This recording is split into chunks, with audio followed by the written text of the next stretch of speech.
Hello সবাইকে welcome আমার নতুন মিনি ব্লগে। তো কাল ছিল গণেশ পুজো, সকাল সকাল দাদাকে অর্ডার করলাম এটা এনে দে ওটা এনে দে, মানে ফুল বেলপাতা মিষ্টি মালা এইসব। তো দাদা একটা বড় রাজভোগ এনে দিয়েছে আমার গণেশ ঠাকুরের জন্য। আর আমার গণেশ ঠাকুরকে কীরকম লাগছে, সুন্দর করে সাজিয়েছে নিজের হাতে, অবশ্যই বলো। কিন্তু বাকি ঠাকুরাও কিন্তু বাদ যায়নি, সবাইকেই সুন্দর করে মালা পরিয়ে সাজিয়েছি। তবে আজকে একটু গণেশ ঠাকুর বেশি সেজেছে। আর তোমরা সকলেই জানো যে আমি নিজের বাড়ি পুজো নিজেই করি, তাই ফুল বেলপাতা দিয়ে প্রদীপ জ্বেলে মন্ত্র পড়ে নিজেই সকালবেলা আমার পুজো সম্পন্ন করেছি।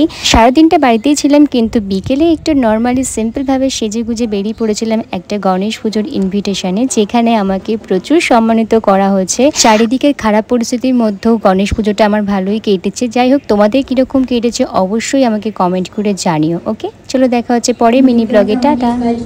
তারপরে এসে সবসময় পরিচয় হচ্ছে, খুব ভালো লাগছে আপনাদের এই অনুষ্ঠান বা পুজো আরো দীর্ঘদিন ধরে চলুক, প্রত্যেক বছর সেটাই চাই।